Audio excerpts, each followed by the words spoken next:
welcome to the anniversary cast. The anniversary of the fact that we're doing episode 760 for the first time ever. It's April 4th. The year, it's still 2024. Welcome aboard, everybody. As we said, you're listening to the Crushing Iron podcast, and this is episode 760. If we're doing 10 podcasts, that'd be 76 anniversaries.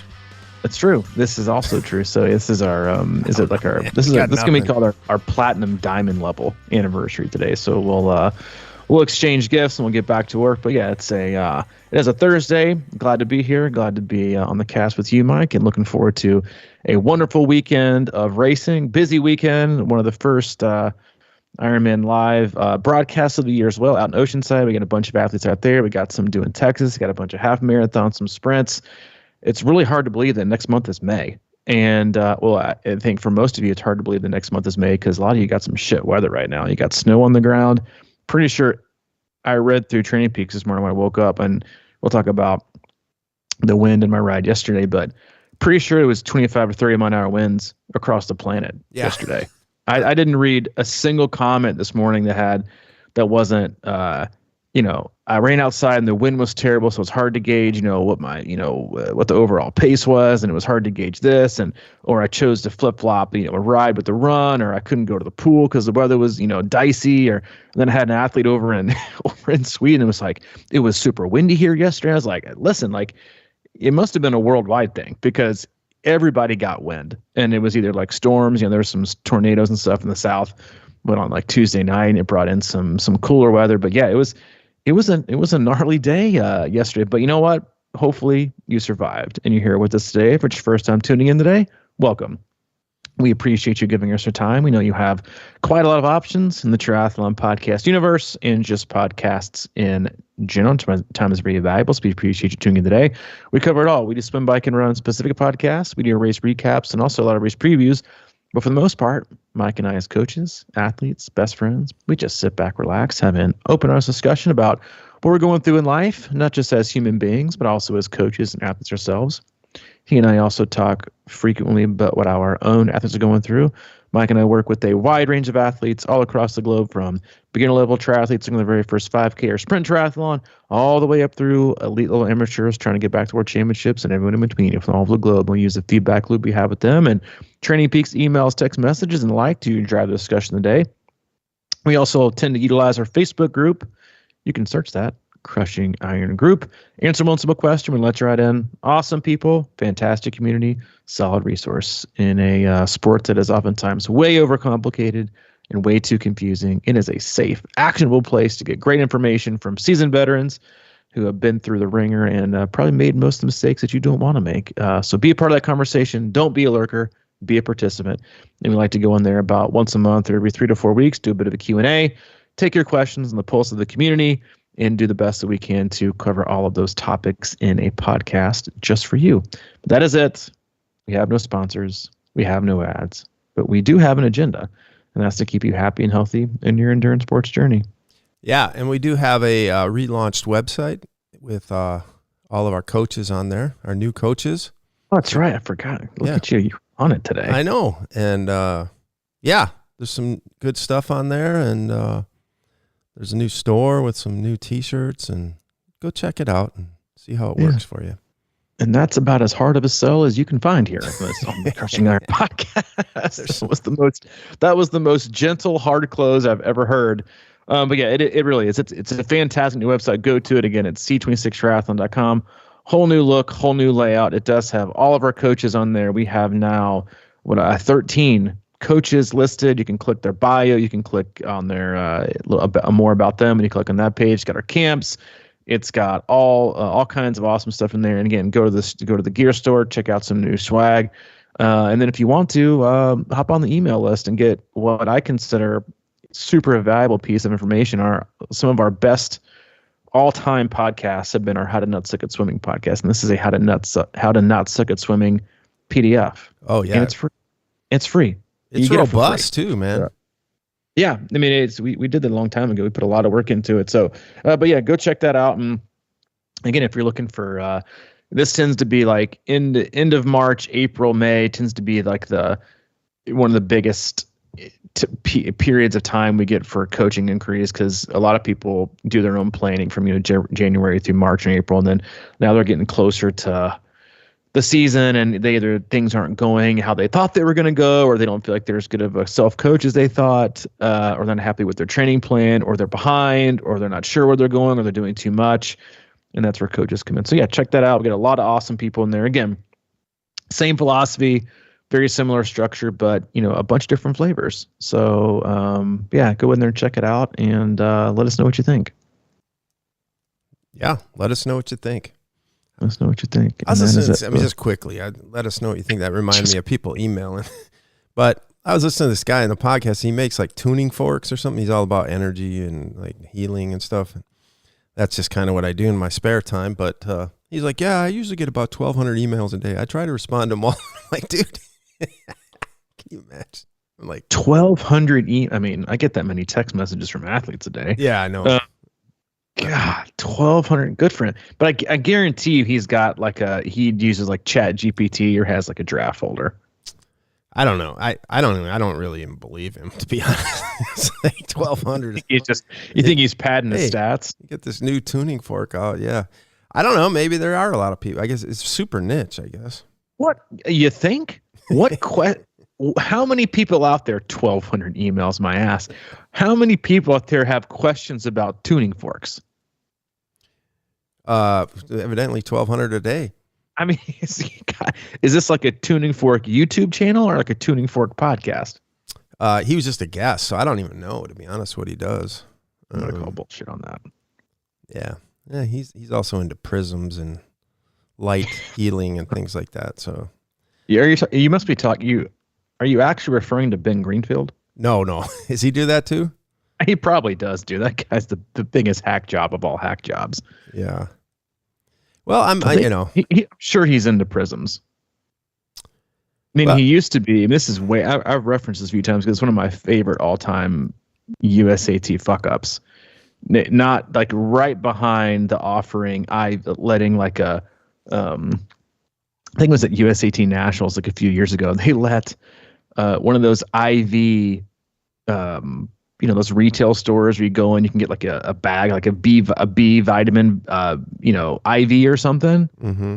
which is illegal, and it's considered doping, like intravenous, like you get is, and they had someone set up with a tent at USAT Nationals that were doing this for athletes. It was biggest, like someone probably lost their job over that.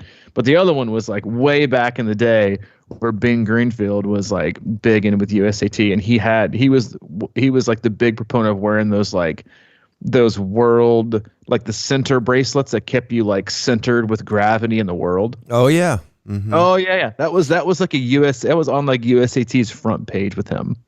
What's that? It makes you feel like more centered with the world. So I have no doubt he's probably all about prisms. Yeah. Well, I mean, I kind of am. I'm curious. I kind of am. I mean, when you go back to it, so there's so many newfangled kind of things now, and for me, the only natural thing is to go back to the source. And just go back to the earth and because now the big thing is, I see it a lot of the ads for like grounding. Have you been on this one? Where you walk on the ground. And I mean, how can you argue with that? But no, you can't argue with I don't know how you make money off of that. I guess people now are making these things you stand on and they vibrate like electrical pulses and things like that. So they're selling natural soils, synthetic versions of natural soil. Oh God. Well, I mean, that's just the world we live in, man. What new is old again. I mean, that's just like that's marketing 101. That's all things with clothes, with everything. It's with colors, it's like old version is the popular, the new version. I mean, it's all. I mean, anyway. Yeah, we're just like go run in the wind and go run in the snow. Thank you. Yeah, this is what I was gonna say. We're like we're selling Mother Nature, and thank you. We're selling. Wait, before we get in the topic, that's actually something I referenced at an athlete email or text me this morning about HRV. So heart rate variability is something I track with myself. And they were talking about like, my HRV has been down. I know you track yours a lot. and look at the athlete's HRV. Like, what do you like? It's been down. You know, I can't tell if I'm getting sick or not. And I just said, listen, I said, in my experience, HRV, its decline and its boost can come from like a billion different things. It can come from life stress, work stress, relationship stress, environmental stress, too much time inside, being lonely, being isolated, crappy hydration, crappy fueling, too much sugar. And yes, you know, maybe getting sick. But to me, like I can always tell my HRV almost always gets a boost when I do something that I love each day, or I spend a lot of time connecting on a personal level with like, and I'm not talking about like, you know, texting or emails. I'm talking about like legit conversations. And I can distinctly remember my highest two HRVs of the last 3 months was the first day of run camp, and then a couple of nights ago when I got here to Nashville. And they both have, you know, one, I had traveled, which isn't great, right? Not sleeping in your own bed, which isn't great. But the two common denominators was I got a ton of fresh air, and I connected face to face and had meaningful conversations at run camp with friends and athletes, you know, just hanging back, laughing, right? Smiling. And then I did the same thing when I came in town here to Nashville speaking. Was I got to see family I haven't seen in a while, spend time with my mom, you know, hang out outside, do some stuff, smile, laugh, share stories. To me, like that's one of the most interesting pieces about, like, you know, we can look at training and stress and how it's negative, how it can have an impact, right? Good or bad.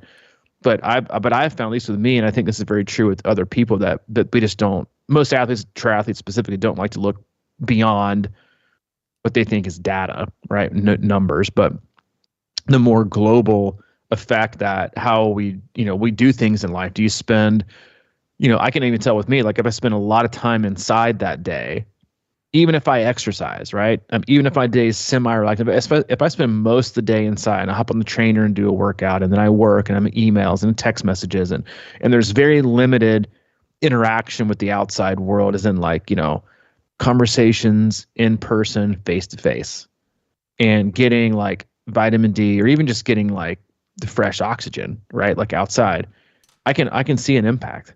And so I just think, like, again, like, you know, we talk about the grounding in Mother Nature. I just thought that was a interesting kind of conversation I had this morning, and I guess similar to the topic we have today about conditions. But I think those things really can't be like iterated enough, like of how important conversations with people and getting outside and doing these things are. Because that's actually, like, you're talking about like the standing on like electrical things. We were heading back from dinner last night with my mom, and there was like this, you know, one of those like there's places now where you can put a suit on, and I guess it like vibrates you for like 10 minutes. Oh. And you get like a workout in. They use like electrodes and all kinds of stuff. And so Hayden was asking me, like, you know, what in the world is that? Why would people do that? I'm like, I don't know. Because my thing is, even if it worked on a small level and wasn't total snake oil, you don't even get the true benefits of exercise. Like, cause you go inside and like sit in this room and do it. You don't connect with people. You don't get outside. You don't get vitamin D. You don't get any aerobic work, and you don't get any sunshine, and you don't get any fresh air. Because to me, that's like, you know, you get the mental boost the longer you go. But anyway, we're not going to talk about that today. We can talk about it maybe some other time. But yeah, going back to your Mother Nature stuff, there's something different about it, both I think the good and the challenging. Yeah, I mean, the collision of virtual reality is happening. So sit in your chair and get your workout in. I mean, that's like it's going to be real. You know, you talk about how your HRV is up. You know, feeling when you get around friends, and you know, we feel. I think, you know, feeling safe and secure and connected is all good, you know, good stuff for us as humans. And I have a theory that we're on a lifelong journey to sort of recreate the feeling we had in the womb. That's safe, you know, like connected place. And yeah, like in today's topic, you know, it's sort of like going outside of that and getting a little more comfortable in places that we're not really, that maybe we don't feel safe. But yeah, I think everything new is a little intimidating, And then the more you do it, you know, like, who was it? I forgot the other day I heard somebody say, repetition equals playing time or something like that, you know? Mm-hmm. And, yeah. So, I mean, when you sent me that picture yesterday, you're out on the trace and it reminded you of the day that the epic rainy 100-miler. But yeah, those are the things, man. It's like you go through it, you know, you got to go through it. Yeah. And I think, and so just to get more, like a little more context. So, man, obviously talked a little bit about training for Ironman Texas. And when we planned this trip to come down and see my mom and spend some time with her this week, she's still been having a hard time with losing her mom and our Mimi. And so we decided to come down here and hang out with her for the week. And also, you know, it would be pretty good timing for me to, like, you know, get outside on my bike and ride. And it's just fairly warm here usually. I think it was 75, 80 the day we got here. And so I was thinking, it's going to be nice. I can get some, I'm not going to consider that heat training, but I've considered, you know, it's definitely going to be warmer than where we are in Overland Park. And I'd be outside, and we got the trace and got the lab, two of the best places to train, period. And so we get here and then like the first day is a little bit warm. I went out there and did that ride in the lab on Monday. I talked about it on Tuesday. My goal for the week is just to get in as much riding as I can. And my hope was to obviously make it warmer, right? So harder conditions to prep for Texas, which is going to be hard with, you know, probably wind and warm weather. But what I've gotten is now it's going to be pretty chilly the rest of the week. And so I'm trying to like play out, like I thankfully packed, you know, I thought was enough gear to wear, because a lot of people say it's never too cold, you know, to be outside to train. It's just, you know, you have the wrong attire or something like that. And so I packed, like, you know, some cycling socks, which I don't ever wear. I packed, you know, my cycling jersey, cycling vest, and cycling jacket. And then I wore like a really thin cap underneath my helmet. And so I head out yesterday. It's sunny. It feels like 47, which, listen, I'll be honest, I'm sure for many of you that are significantly tougher than I am, that sounds pretty toasty. Well, not for me. It was pretty fucking cold, and it was very windy. We're talking like 15. So it was 51, but feels like it was like 45, 46. And the more I tell the story before the end of the podcast, I'm going to say feels like 37. So and lonely. Yeah, that's our story. It was snowing and sleeting. So I get out there and I wanted to get in 3 hours, but I told myself, because I tend to be flexible like this, if I was feeling good, then I would just go ahead and knock out my 4-hour ride and just get it done that day. And so I packed on my bottles, went out there, did our repeats. It was a little chilly, but I've ended up feeling pretty nice. And I knew I went, you know, on our favorite too, like, you know, up and down route, did that for a little over an hour, and then wanted to head back towards the hilliest part of the trace, to the gate and then back. And after I made the decision to kind of refuel and stock up, not knowing how long I'd be back, about, 15 minutes heading the other direction. I looked up, clouds gray, starts to sprinkle a bit. I can hear it on my jacket. I see it on the ground. Then it starts fucking hailing. I mean, I'm getting pelted, and I'm thinking, I start laughing, and I'm like, this is just something else right now. I'm like, never been hailed on. First time for everything, and hailed on. Then it rained. And of course, when you're cycling, like, and I forgot about this from like an attire standpoint, like I definitely didn't dress my legs warm enough, because they're wet and it's 47 outside, and I'm going, you know, anywhere between 10 to 12 miles an hour going up the hills to 25 to 30 going down, or on rollers, you know, 18 to 20. So my legs are like beet red. The ground's wet as I keep going. And so when you go over it, obviously it gets all in my shoes. So my feet are ice cold. My socks are soaked. And I swear to God, I checked. I never have overall time on my display. That's on a page, but it's not on my main display. And I was so cold. My feet were freezing. My legs were beet red and cold. And I was, you know, the longer you ride, the longer you are from your car. And so I knew that with every pedal stroke I was just making my ride longer and more uncomfortable and more, you know, just not super fun. And I clicked over and I was like, let's see what my clock says. And I was like, all right, it's 1:40. And I was like, all right, I turned around to be about 2 hours. And so then I started playing the game. If I turn around and make it 2 hours, that's fine. It's cold, it's windy, you know, conditions aren't great. I can just, you know, slap another hour onto a ride later this week. And then I just kind of clicked and I actually went back and like used some of the things we talked about in my inner conversation the day before with our podcast we did. And I was telling myself, it might not be hot and but it's windy. But at the same time, I might not be able to, because, training for your race the last weeks before it, it's all about being specific, the period of specificity when it comes to training for your race. While I can't be specific with the training that I'm doing with the heat, what I can do is still test not test, but still put myself in conditions that are going to be unfavorable, because that's what I kind of picture Texas being. It's the other end of the spectrum, right? It's going to be hot versus cold, but it's going to be windy. And so to me, I was trying to like flip the script of, all right, it's not hot right now and it's cold. And so what I'm feeling is still discomfort. What I'm feeling is still, I'm not having a lot of fun right now. And I'm having to be patient. I'm having to overcome how my body feels to still generate power and still get the time done, which is exactly what I'm going to have to do on race day. And I just told myself, you're not going to quit. You're going to go down to the bottom of the gate and you're going to come back up and you're going to get it done.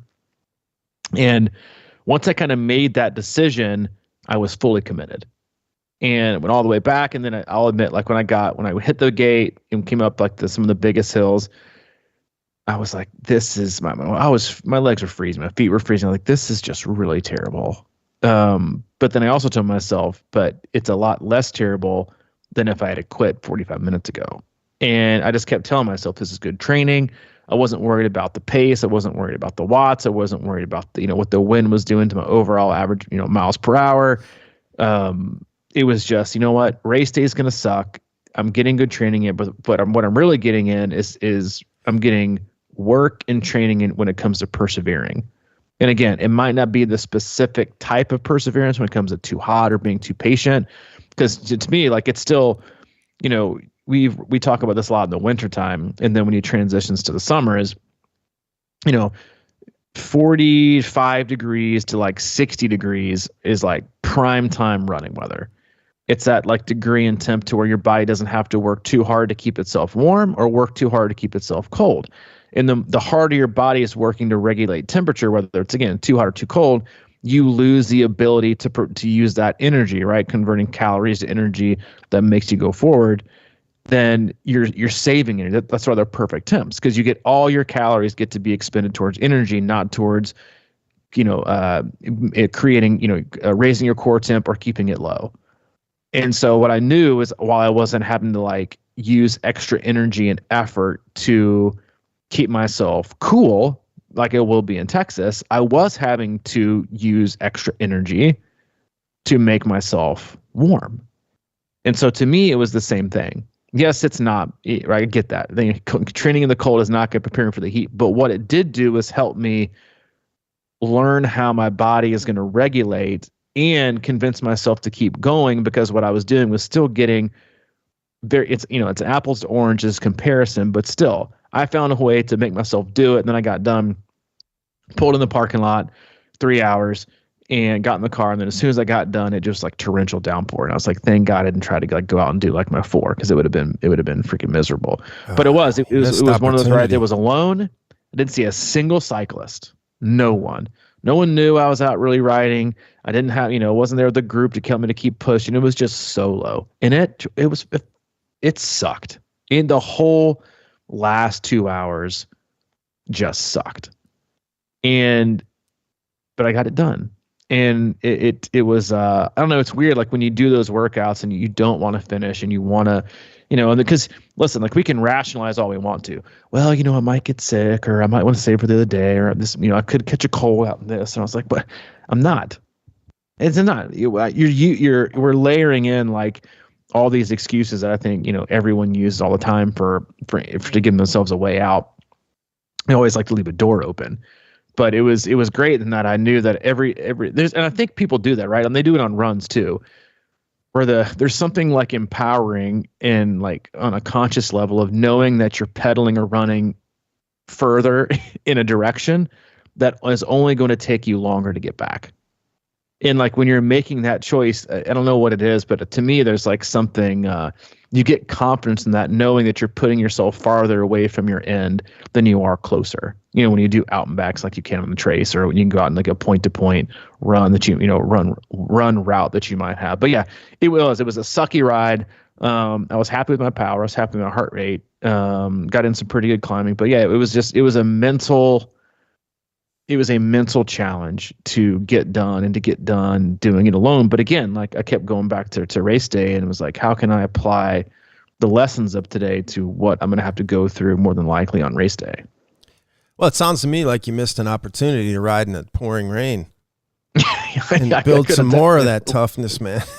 I know. You know, I'm thinking about, man, 2 weeks ago up here, it was in the 50 to 60 range. It was beautiful and everything. I thought, man, we're going to cruise into spring here. And then it snowed the last 3 days, about 6 inches, and it keeps sleeting and it's windy and all this kind of stuff. And all winter, this is my first winter, real winter. I guess I was here last year, but it's up further north. And I was kind of worried about it because I was like, man, I'm going to turn, it's so easy to kind of turn into a couch potato because it's like you look at weather and it can kind of be like, I'll just wait. But I really took advantage of it. And now I just kind of more look for opportunities to go into stuff like you did yesterday. And it's really been interesting, because now I'm not really intimidated by any weather.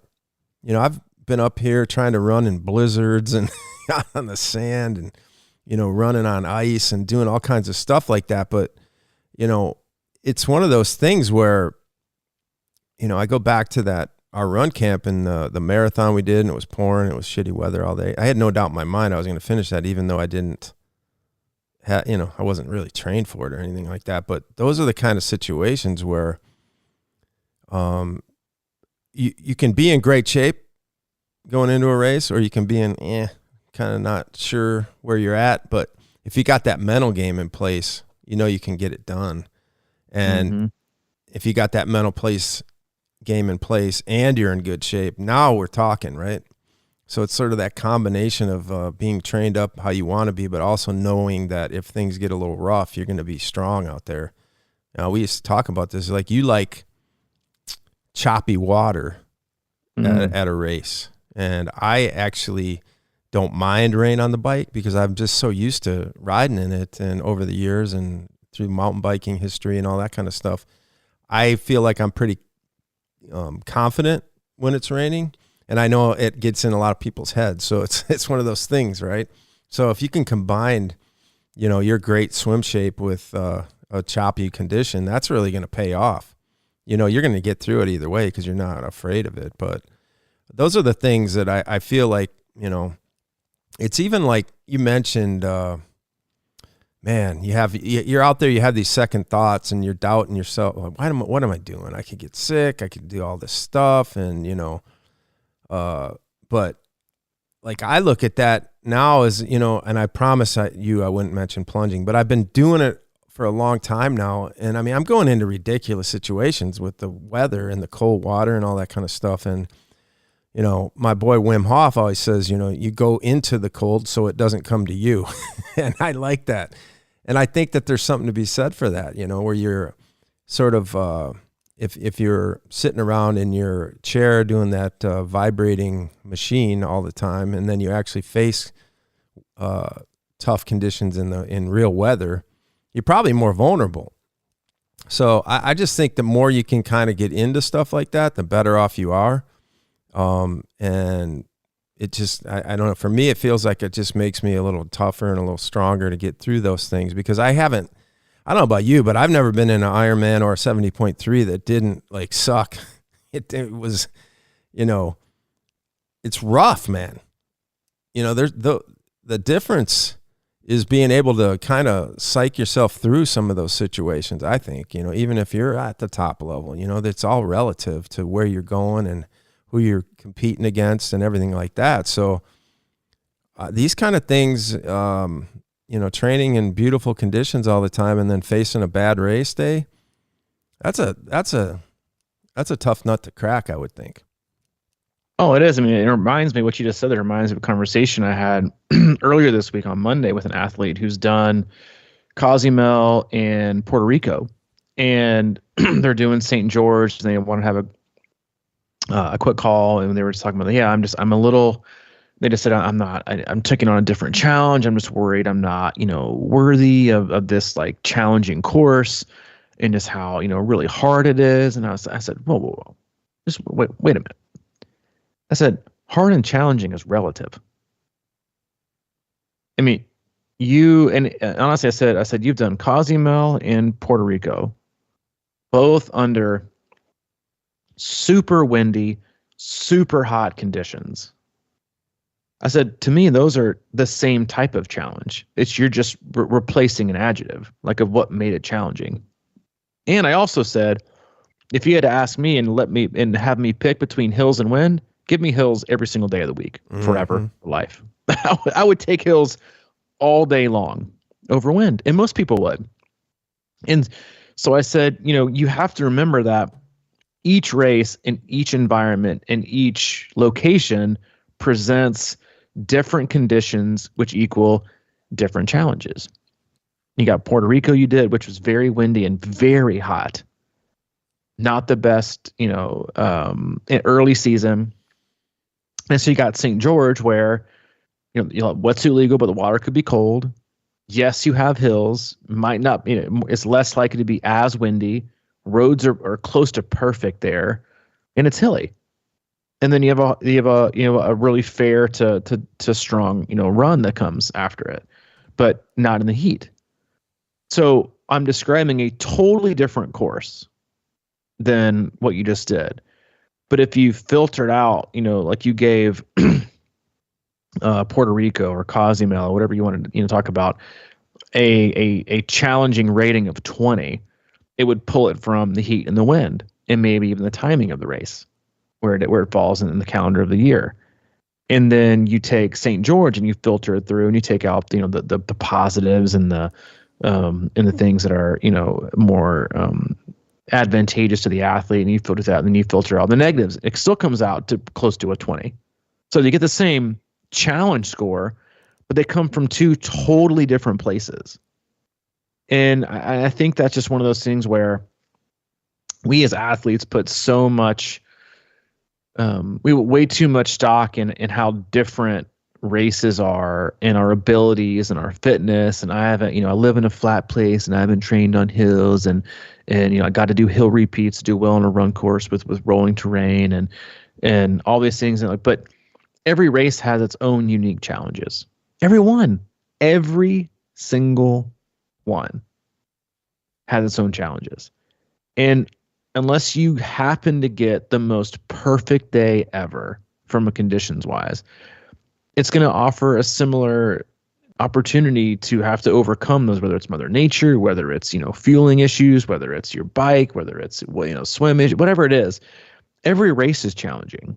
And that's why a lot of times we harp on making sure, again, like you give me a hard time for kind of like, not staying out there in the harder rain. It's like, it's true in that when you think of how easy we tend to make things. And yes, I'm not a proponent of putting yourself in really hard positions to train every day. I don't think it's sustainable from the chin up, because it does take more mental effort, right? It does take, like when I look back at the best or the longest rides I've made it at the lab, which I'm going to go out and do again tomorrow, is the longest one I've ever done is a century.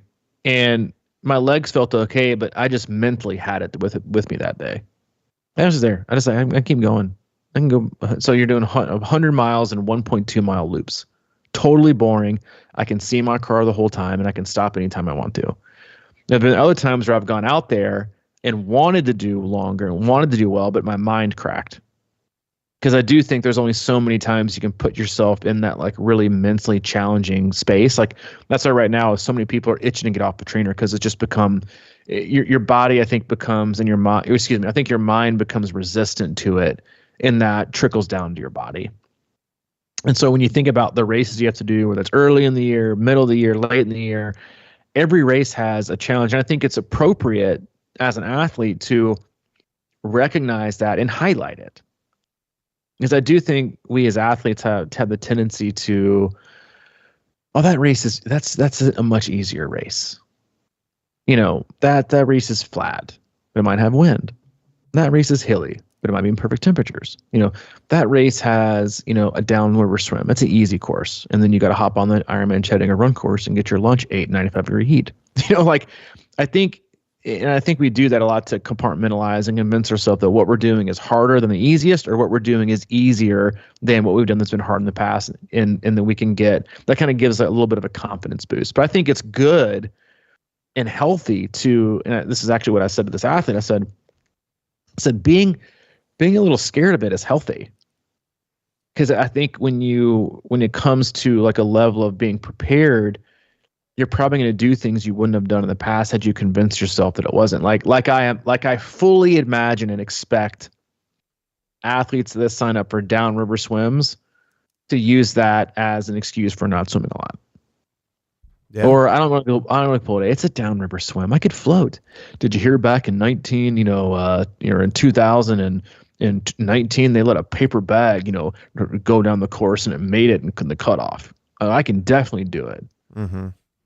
And then they don't swim enough and they go out and guess what? They hop in the water and there's no current that day and there's no wetsuit and they get their lunch 8 and they wonder why their bike sucks. So we do that. And I think we do that for a lot of reasons. That we convince ourselves things are going to be easier than they really are, because it gives us a way out to not train as hard. But on the flip side, if we tell ourselves it's going to be challenging, we're probably going to work harder. And we're probably going to convince ourselves, you need to be out here. You need to go through this. And that's what I told myself yesterday. You need to stay out here. You don't need it from the fitness standpoint. 1 extra hour isn't going to make or break a race. But you need it from the mental standpoint, because I haven't done it in a while. I haven't been out there in a while. Yeah, because again, like in training, you have a choice. I can just turn back around. I can run inside. I can be on the trainer. I don't have to swim today. I can flip-flop stuff. And I get it. 80% of the time, you should probably do that. It makes it easier. In a race, you don't have a choice. You don't have a choice. And I did. I even thought back to as it was like pouring rain, hailing, my feet were freezing, legs were beet red. And I said, you're thinking about turning around. And these people that did Ironman Wisconsin when you were there spectating did 112 miles in this. You better keep going. And I was like, don't you even dare turn around. You will disrespect every finisher that year by turning around and being a total wuss. And I kept going. And again, like it wasn't the fitness gain. It wasn't, to post on Instagram about, or it wasn't even talk about the podcast today. It was just, you aren't going to have a choice on race day. The choice isn't to stop and do it again tomorrow. The choice is you either get it done today or you don't get it done at all. And so if you practice making a choice to do it and to keep going, then what you're doing is practicing, it's not even confidence, the resiliency and the persistence to get it done on race day, because you don't have a choice. It's do not finish. And I think that's something that we don't do enough as athletes. And I also think that, again, when I talk to athletes, I'm sure you do too, that have like a healthy level. I think every race you should have a healthy level of fear. The very first coach I ever had, way back in the day, I asked him, I said, what was the hardest race you ever done? And I think I was 23. So 20 years ago. So what's the hardest race? He said, the hardest race I've ever done is the one I'm training for right now. I said, really, what is it? And he said, it doesn't matter what race is, but the next one you're training for is always the hardest one, because the training's different, your life is different, you have no idea what the race is, but it's a great way to keep like a healthy respect for what you have to do. And I think you see that a lot of times too with athletes when they have that, in professional sports, they refer to as a sophomore slump. The rookie comes out and just fucking kills it. I'm dropping a lot of F-bombs today. Sorry about that. But the rookie comes out and just totally crushes it. And the next year they come back, and the defense, they know what to expect. They're not new. They know your tendencies. They've seen the film. They know what's up. And then they struggle. And they have a bigger learning curve. And they might not be as hungry. Like, I figured it out. This NFL thing isn't that bad.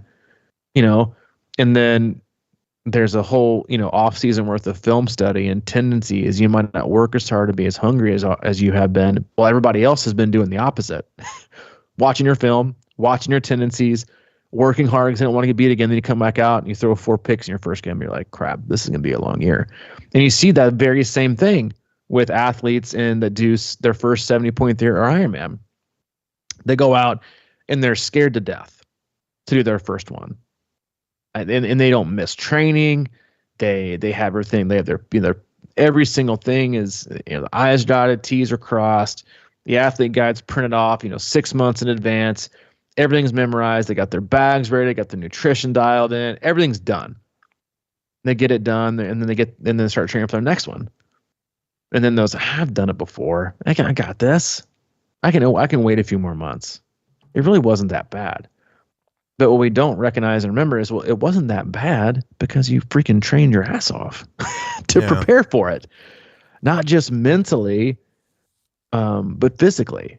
And then I think we lose that sometimes. I know I've done it before. And so I think it's a good practice or routine, whatever you want to call it, to kind of go back and forth on putting yourself in those situations. I think we were all eager to put ourselves in, when we were training for when we were scared.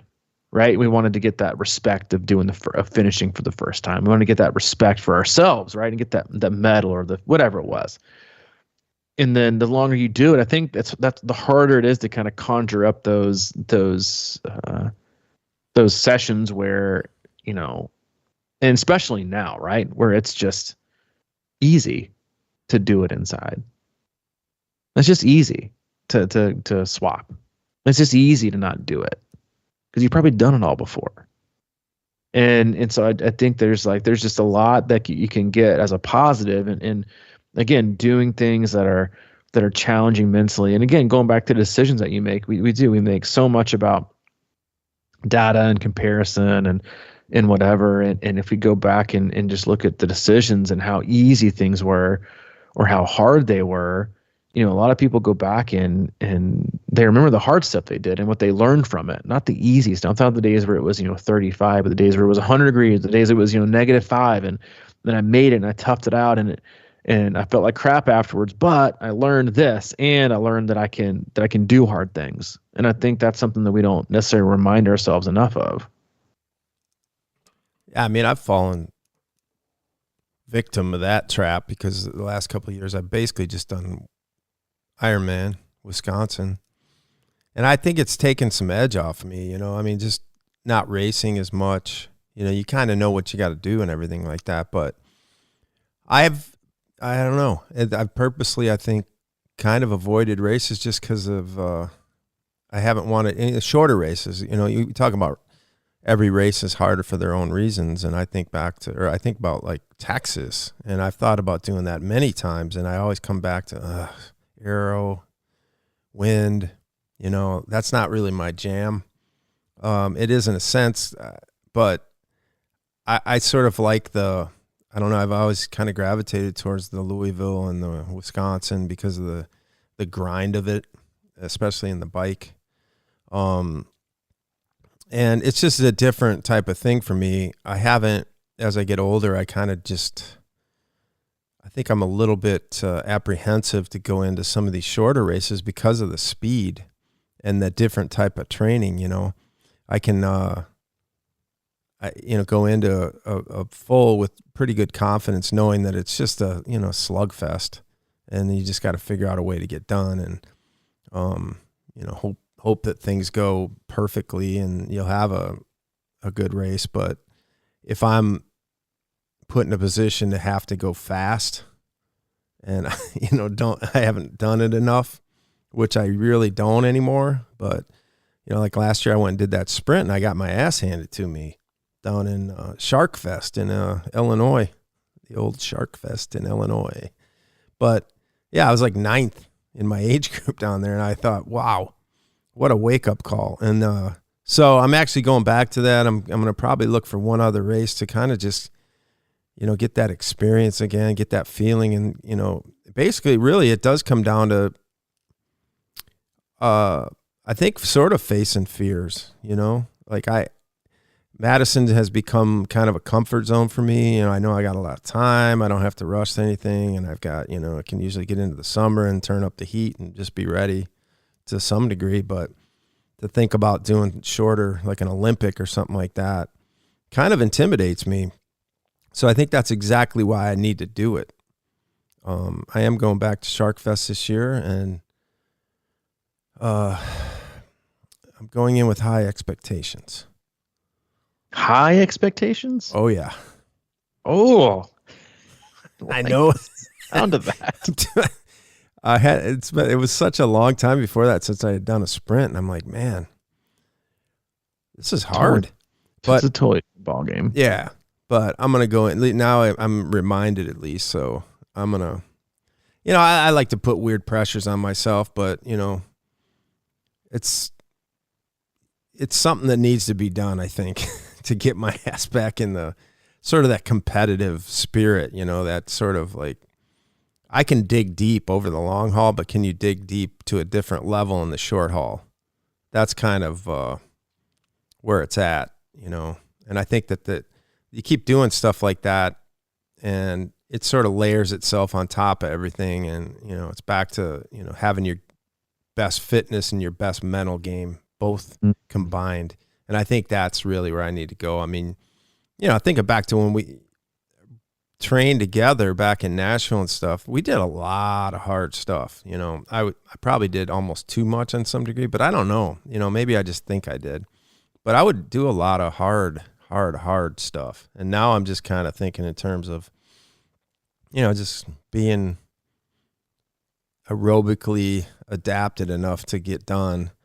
But I think I pull back a little too much. So I'm trying to find that again right now on the trainer. It's going pretty good, actually. So maybe I can translate that into some of my runs and then actually get in the water one of these days. Push it. Well, what you said right there, I think, is a longer view of what I'm trying to do. Because I think we forget, because I think so many athletes, and I'm guilty of it too. I think we all are, is, our next date is our next race is the end.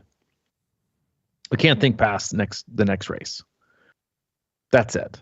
That's the only thing we have. And I think you should stay focused on what you're doing, but also there are certain ways to it's kind of like continuing education, right? Like this thing for your sprint, trying to focus on that is a great way to propel yourself for how you'll be, later in the season, and trying to learn, not learn, but try to get better at a certain skill, which is going hard or a short distance, something you haven't done a ton of.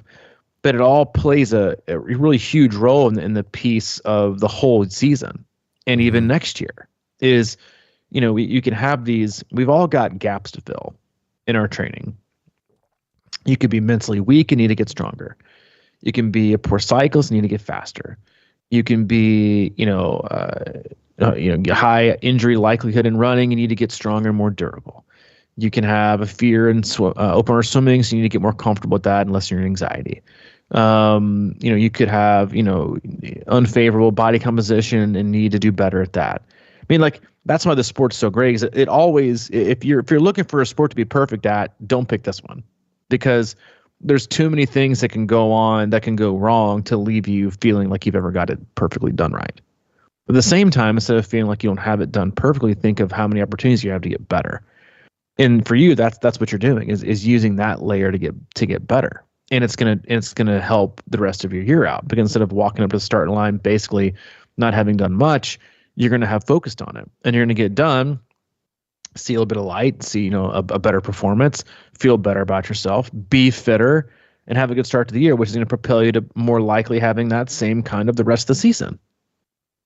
And so we can all find ways, and I think that we as athletes get so stuck, I think, in the negative, comparison things when it comes to, looking back too much. I mean, athletes are famous for that. We look back way too much of comparing this ride to that ride to this ride to that ride. And, we don't look, again, you don't want to look too forward, but what you need to do is look for ways that are going to, fill in gaps. And again, be continuing education along your training journey of things you can get better at, better understanding your body, better focus, better execution.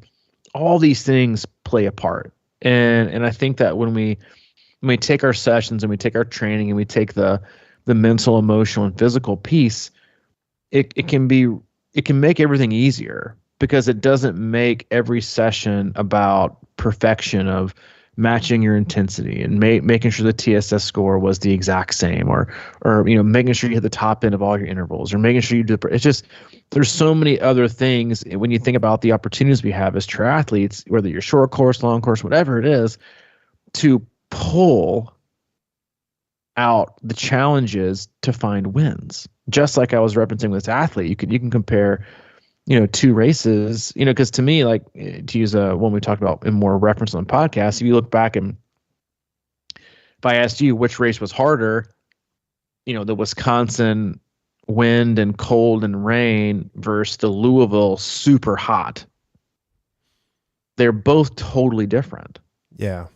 And super hard and challenge. So again, like, I just think athletes are so hard on themselves when it comes to, only finding, as coaches, that's one of our primary roles, is to help athletes find the green, right? I mean, I reference, like, because most athletes use Training Peaks, and your workout turns green. If it doesn't turn green, they feel like, ultimately dissatisfied, or that they haven't done, good enough. And it's about finding the wins and finding how you overcame. Be proud of yourself for just getting out there. I didn't finish the run, but I got farther than I thought I did, and I didn't even want to run today, but I got in 20 instead of 35. Good for you. And I don't know why the triathletes are wired that way. I know it's like a type A and a black and white type thing. It's either great or it's terrible. It's either yes or it's no. But there's so many opportunities to find a lot of success in what we do, and the challenges that we can face if we put ourselves in, right? We go another hour and we wanted to stop 30 minutes ago. We get our run in, late at night when we didn't want to run at all and we were crunched on time. You get up for your early alarm. You don't normally do that, and you get in your swim. You go outside and run in the high wind, even though it's going to affect your pace and everyone's going to see it. You get it done. Like, those are huge wins, but those are oftentimes, some athletes are great at it. They really do an unbelievable job of being objective and finding the win for that day, instead of looking for the immediate, opportunity to analyze and smack themselves in the gut with the negative. And that's, again, like, when you put yourself in a perfect situation, then I think your expectations also become higher. You don't have any, again, not built-in excuses, but you don't have as many opportunities for things to not go right. And so you don't feel that there are as many opportunities for success. And, I think everybody going into a session should have, 3 to 4 different layers of success.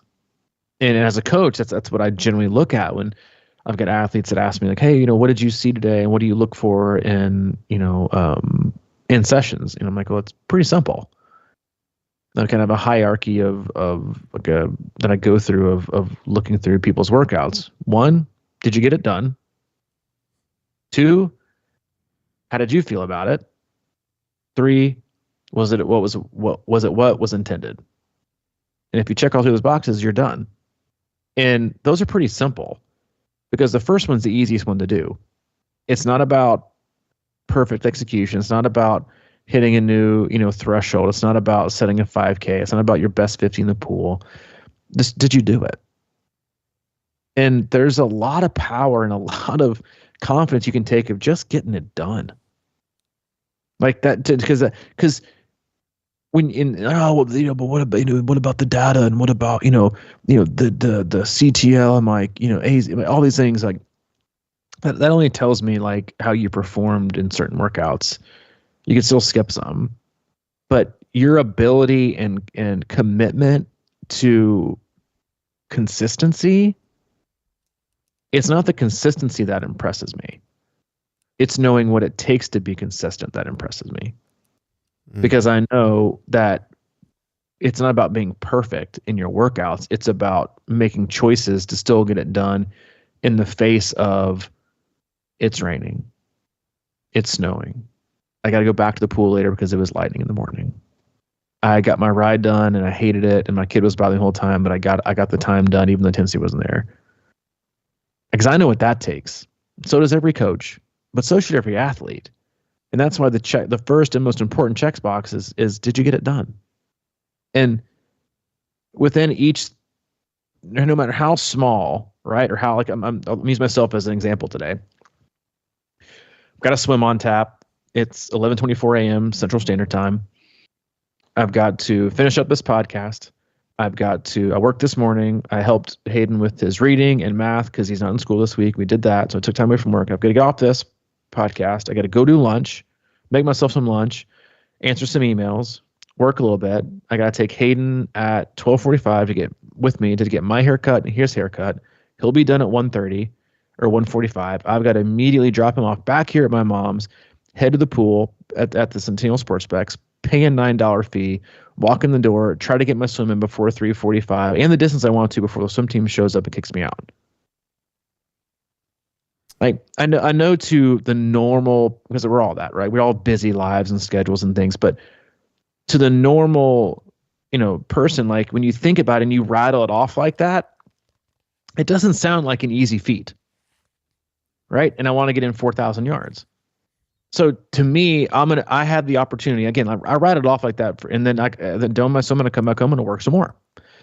But I have to get it done then, and it has to be prioritized and has to get done. So to me, the first thing was when I have a plan to get it done. That's a win. But then just getting it, and even if it's not pretty, whether it's in the 120s, whether it's in 130s, whether it's 40, I made the effort to make the time to get it done, and I went and I put in my best effort to do my best. That's 2 or 3 wins right there. Because I could just easily say, I'm going to be cutting it too close. I don't need the extra stress today. And you know what? I got the swim down anyway. I got it. So I've got, so it's almost like there's a corresponding level and numbers of winning opportunities versus excuses that run in parallel. That's too stressful. I can spend more time with my mom. I can hang out with Hayden. I can do more work. I got plenty of time to do it all. And so when you think about, like, those might not sound wins to you, but they are, especially for people who struggle with consistency. And then I get the swim done. So regardless of what it looks like, I know I got it done. Then I can start down my layer of how did it look? How did it feel? How did I do from a performance standpoint? Did I feel better than last time? What does it say about my next swim? But those don't come till like way, way, way down on the level. And the thing that I think most athletes struggle with is a lot of times you shouldn't even get to that level. But self-coach athletes do that all the time with every single workout. Everything that has to be analyzed. As a coach, like you don't even get to that level unless everything was done. The weather was great, fatigue wasn't there, they were super fresh, slept well, HRV was great, resting heart rate was down. That's when you have like a different level of expectation because your overall global health and level of stress and fatigue was at a point to where it kind of like opened up the door to have a great session. And then you can read into it more. But for me as a coach, it takes a lot to get to those layers. So again, like when we think about, I just think way too many opportunities are presented to each athlete on their own accord to look for negatives and ways if like they didn't do good enough, then they'll really just work on like the first 2, which is, am I right to say? Did I get the time done? Yes. Did I get my watts done? Yes. Was my mile per hour shit? 100%. Was it terrible conditions? Yes. Did I go, was it the best ride ever? No. But, it was the watts that I wanted. It was the time that I wanted. And I got a lot out of it from putting myself in a really hard position. What else do I need to know? Right? All wins. But if you look back at June camp last year when I rode the trace, I averaged this watts on this day was this. Not even comparable. But yeah, it is. It's the more we get down the comparison hole and the expectation hole, I think the worse it is. Agree. Every day's an opportunity. What are you going to do with it? That's all I got to say. Yeah. I like it. All right, let's wrap it up. And you got some Final Four predictions, dude? I mean, I'm going to go. I'm going UConn. I just don't think they're beatable. I think they can beat themselves. which, honestly, I think is one of the hardest things to do in sports, to know that you can only beat yourself, because I think that's even more added pressure. I think they win it all. And I don't think that they play a close game. I think they win every game by double digits. I would love to see NC State beat Purdue. But I don't think that they will. I don't think it'll be UConn and Purdue in the finals, and I think UConn blows their doors off. Yeah, I think it was last week I kind of put Alabama as a sleeper, and we see them in there. I honestly, I think NC State's going to win it, dude. What? Yep, I really do. I think that wow, didn't see that coming. I've been kind of watching them. I watched through that ACC turn. I've just been watching these guys, and they kind of have a formidable front line that I think they can spread around on Edey, and I think their guards are probably better than Purdue's, actually. And then they're going to play, probably UConn, and I just Purdue think has they've got a weird magic, man. What's that? Purdue has the worst guards set up in the Final Four. I mean, I don't know. I mean, yeah, maybe. Possibly.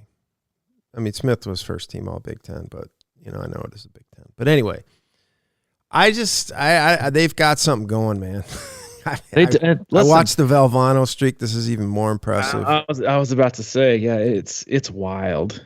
I mean, listen, if they win it, I'd be pumped. I love stories like that.